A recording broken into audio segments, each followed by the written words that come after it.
আসসালামু আলাইকুম। প্যাটার্নের উপরে নতুন একটি ভিডিও শুরু করতে যাচ্ছি, তবে এটা কিন্তু অনুশীলনী 1 না। প্যাটার্ন ঠিক আছে, এটা হচ্ছে বোনাস অঙ্ক, কারণ ইতিমধ্যে অনুশীলনী অঙ্ক আমরা শেষ করে ফেলেছি।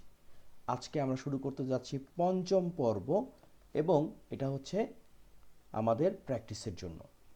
তো 1 নম্বর অঙ্কে লেখা আছে 4, 7, 12, 19। একটু লেখি 4, 7, 12, 19। এখন প্যাটার্নটির সাধারণ পথ নিচের কোনটি? প্রথমে আমরা কি করব? এই যে প্যাটার্নটার পার্থক্য বের করব। 7-এর থেকে 4 বাদ দিলে 3, 12-র থেকে 7 বাদ দিলে 5, 19-এর থেকে 12 বাদ দিলে 7। কিন্তু এটা কিন্তু মিলল না। আমরা দেখতে পাচ্ছি, আমরা জানি যে প্যাটার্নে সাধারণত পদের পার্থক্য সমান থাকে, কিন্তু এটা মিলল না। এখন আমরা কি করতে পারি? এখন দেখি এই যে পার্থক্য বের হয়েছে, এদের মধ্যে কোনো সম্পর্ক আছে কিনা। মানে 5 থেকে 3 বাদ দিলে 2, 7 থেকে 5 বাদ দিলে 2। সুতরাং এখানে এই একটা মিল পাইছি। এই 4 আমরা একটু মিলাই। 4 হচ্ছে প্রথম পদ, লিখলাম প্রথম পদ। যেহেতু এখানে 2 হচ্ছে গিয়ে একটা, মানে পার্থক্য হচ্ছে 2 কমন, এই 2কে আমরা এখানে স্কোয়ার দেব। যোগ, 1কে স্কোয়ার করলে 1 হয়, তার সাথে কত যোগ করলে 4 হবে? 3 যোগ করলে 4 হবে। ওকে, আমরা এটা আমাদের মতন করে মিলাইলাম, কোনো সূত্র মেনটেন করলাম না। সেম কাজ যদি আমরা 7-এর ক্ষেত্রে করতে যাই, 7 হচ্ছে আমাদের দ্বিতীয় পদ। আমরা কি করছি? স্কোয়ার করছি। কেন স্কোয়ার করছি? 3 ধাপে এখানে 2 আমরা পাচ্ছি। কিভাবে হয়েছে সেই চিন্তা করার থেকে আসলে ঠিক আছে কিনা এটা আগে আমরা দেখি। 2কে স্কোয়ার করলাম, কত যোগ করছিলাম? 3। 2কে স্কোয়ার করলে 4, 4 আর 3 হচ্ছে 7, মিলে গেছে। 3 নাম্বার পদটা দেখি, একই জিনিস, স্কোয়ার করলাম, যোগ করলাম 3। 3কে স্কোয়ার করলে 9, 9 আর 3 12। এই 19টাও দেখি আসে কিনা। তার মানে 4 নাম্বার পদ করলাম স্কোয়ার, যোগ দিলাম 3। তার মানে হচ্ছে 4, 4 আর 16, 3 আর 16 আর 3 19। ফাইনালি কি হবে? কতম পদ? ক স্কোয়ার যোগ 3। এই হচ্ছে আমাদের এটার বীজগাণিতিক রাশি বা প্যাটার্নটির সাধারণ পদ। কত নাম্বার? ঘ নাম্বার। এই হচ্ছে ক স্কোয়ার যোগ 3। ওকে, এখন ইন্টারেস্টিং বিষয়, অন্যগুলো একটু চেক করে দেখি মিলে কিনা। এই 5 ক বিয়োগ 1, এখানে কয়ের মান যদি 1 বসাই, 5 একে 5 বিয়োগ 1, তার মানে 4, মিলে গেল তো। কিন্তু দেখি তো আরেকটু, এই কয়ের জায়গায় যদি আমরা 3 বসাই, তাহলে 3 5 15, 15 থেকে 1 বাদ দিলে কিন্তু হইতেছে 14। 3 নাম্বার পদে আছে কিন্তু 12, সুতরাং খ হচ্ছে না।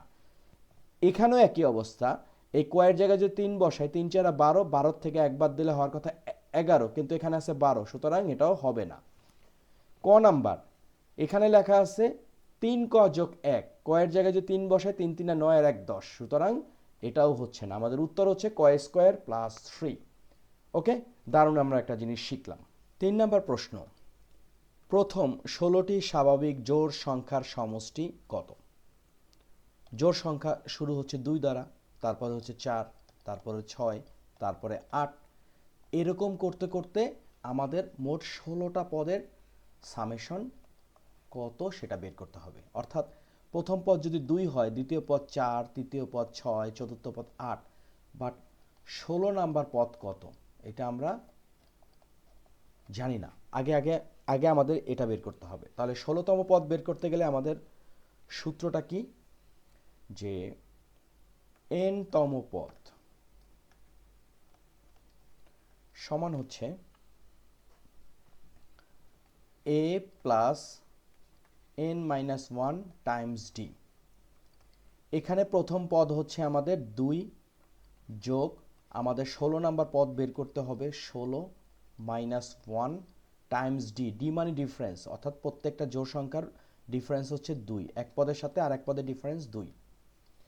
ওকে, তাহলে 2 প্লাস 16 থেকে 1 বাদ দিলে হচ্ছে 15 গুণ 2, 15 দোকানে 30, 30 আর 2 32। অর্থাৎ 16 নাম্বার পদ হচ্ছে আমাদের 32, বা এটাকে আমরা বলতে পারি শেষ পদ। ওকে, এখন 16তম পদের সমষ্টি, 16টি পদের সমষ্টি।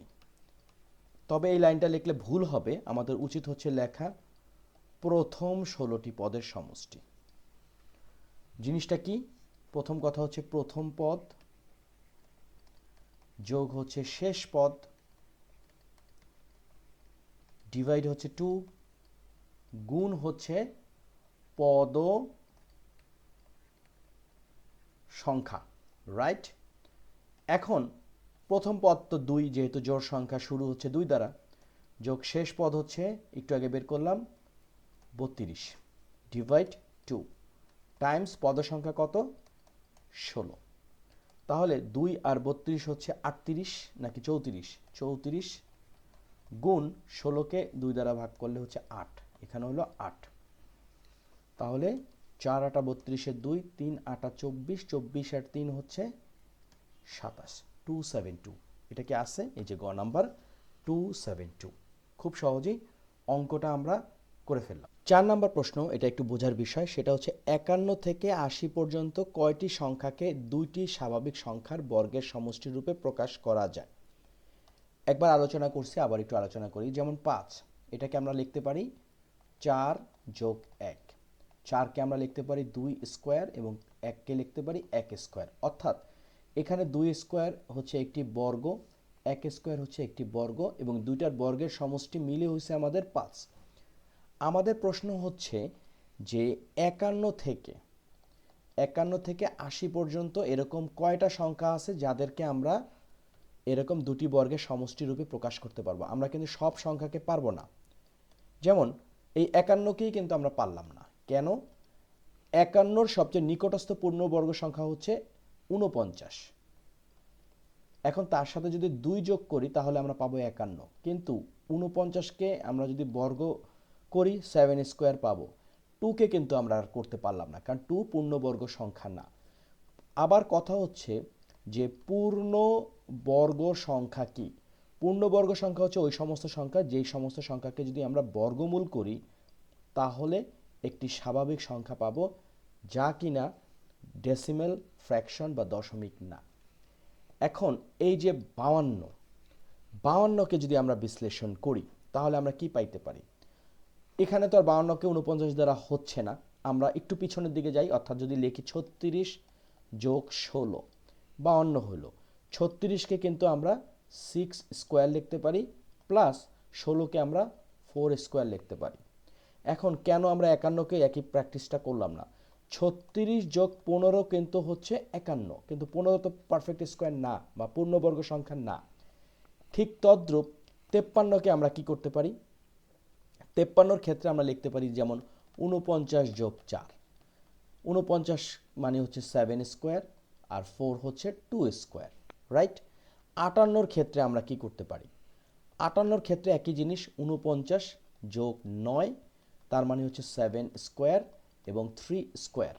ওকে, এখন 61র ক্ষেত্রে আমরা লিখতে পারি সাপোজ 36 যোগ 25। 36কে আমরা লিখতে পারি 6 স্কোয়ার এবং 25কে লিখতে পারি 5 square. What about 65? Same thing, 64 যোগ 1। 64কে আমরা লিখতে পারি 8 স্কোয়ার এবং 1কে 1 স্কোয়ারই লিখতে পারি। 68কে আমরা কি লিখতে পারি? যেমন 68কে আমরা যে কাজটা করতে পারি যে এই যে 64 যোগ 4, 64 মানে হচ্ছে 8 স্কোয়ার, আর এই 4-এর জন্য আমরা লিখতে পারি 2 স্কোয়ার। 72-এর জন্য আমরা কি করতে পারি? 72-এর জন্য আমরা লিখতে পারি সাপোজ 36 যোগ হলো কত? 36-এর সাথে কত যোগ করলে 72 হয়? 36-এর সাথে 36 যোগ করলে 72 হয়, অর্থাৎ 6 স্কোয়ার প্লাস 6 স্কোয়ার। 73-এর ক্ষেত্রে কিন্তু এটা আরও সহজ। 73-এর ক্ষেত্রে হচ্ছে যেমন 64 যোগ 9, অর্থাৎ 8 স্কোয়ার প্লাস 3 স্কোয়ার। 74-এর ক্ষেত্রে আমরা কি করতে পারি? 49 যোগ 25, অর্থাৎ 7 স্কোয়ার এবং 5 স্কোয়ার। এবং ফাইনালি 80-র জন্য আমরা কি করতে পারি? যেমন 64 যোগ 16 মানে হলো 80। 64-র জন্য লিখতে পারি 8 স্কোয়ার, আর 16-র জন্য লিখতে পারি 4 স্কোয়ার। তো আমরা 1 2 3 4 5 6 7 8 9 10টা সংখ্যা পেলাম, তার মানে এই হচ্ছে 10। তবে তোমরা যদি আরও বেশি পাও বা আরও কম তো হবেই না, বেশি যদি পাও তাহলে অবশ্যই বেশিটাই নেবে। কিন্তু আমি যতটুকু দেখলাম 51 থেকে 80 পর্যন্ত 10টা সংখ্যাই আছে। আচ্ছা, 60 থেকে 89 এর মধ্যে কয়টি মৌলিক সংখ্যা বিদ্যমান? এখানে কথা হচ্ছে মৌলিক সংখ্যা কি? মৌলিক সংখ্যা হচ্ছে এমন একটা সংখ্যা যেই সংখ্যাকে শুধুমাত্র এক এবং ওই সংখ্যা নিজে দ্বারা ভাগ করা যায়, অর্থাৎ ইটসেলফ। এটা হচ্ছে আমাদের মৌলিক সংখ্যা বা প্রাইম নাম্বার। তো 60 থেকে 89 পর্যন্ত এটা সবচেয়ে সহজ বুদ্ধি হচ্ছে এই 60 থেকে 89 পর্যন্ত যে সংখ্যাগুলো 3 দ্বারা ভাগ যায় এটা চেক করলেই হবে। কারণ আমরা যদি চিন্তা করি এরকম যে 2 একটা মৌলিক সংখ্যা, 3 একটা মৌলিক সংখ্যা, 5 একটা মৌলিক সংখ্যা, 7 একটা মৌলিক সংখ্যা, রাইট? এখন তো যেই সংখ্যা 2 দ্বারা ভাগ যাচ্ছে সেই সংখ্যা তো জোড় সংখ্যা, তার মানে ওই সংখ্যা এমনিতেই বাদ। যেমন 60 বাদ, 61। এখন 61 আমরা নেব কিনা আমরা দেখব। 61 কি 3 দ্বারা ভাগ যায়? 61 3 দ্বারা ভাগ যায় না। আর 7 8 56, যেমন 7 টাইমস 8 হচ্ছে 56, আবার 7 টাইমস 9 হচ্ছে 7 9 63। সুতরাং 61 এটা একটা মৌলিক সংখ্যা। তো এরকম করে আমরা যদি ধাপে ধাপেগুলো লিখি তাহলে যেটা পাবো সেটা হচ্ছে এই 7টা সংখ্যা। সেটা কি কি? 61 67 71 73 79 83 89। এখানে কোনোটাই আমরা 2 দ্বারা ভাগ করতে পারবো না, 3 দ্বারা পারবো না, 5 দ্বারা তো পারবোই না, কারণ 5 এর শেষের সংখ্যা থাকে 0 বা 5। 6 তো হবেই না, 7 দ্বারা যাচ্ছে না। সুতরাং 1 2 3 4 5 6 7, উত্তর হচ্ছে কোথায়? এই যে 7।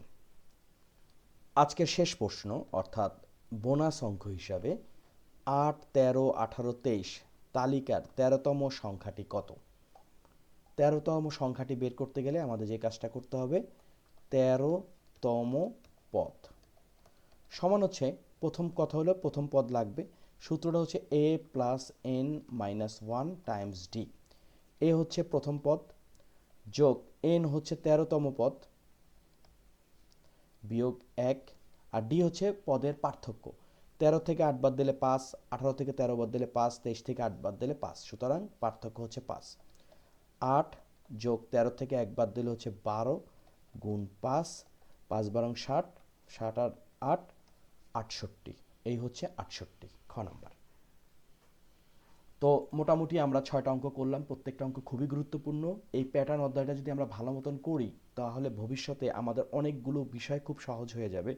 এর মধ্যে একটা হচ্ছে, আগেই বলে রাখি, ক্লাস 9-এ একটা টপিকস আছে, সেটা হচ্ছে সসীম ধারা। এটা আমরা খুব সহজেই করতে পারবো। তো আজকের ভিডিওটা এখানে শেষ করব। তোমরা সবাই ভালো থাকো, সুস্থ থাকো। প্রতিদিন, ঠিক প্রতিদিন না, প্রতি সপ্তাহে আমরা ক্লাস 8-এর অঙ্ক করব হচ্ছে সপ্তাহে 3 থেকে 4 দিন দুপুর 2টায়।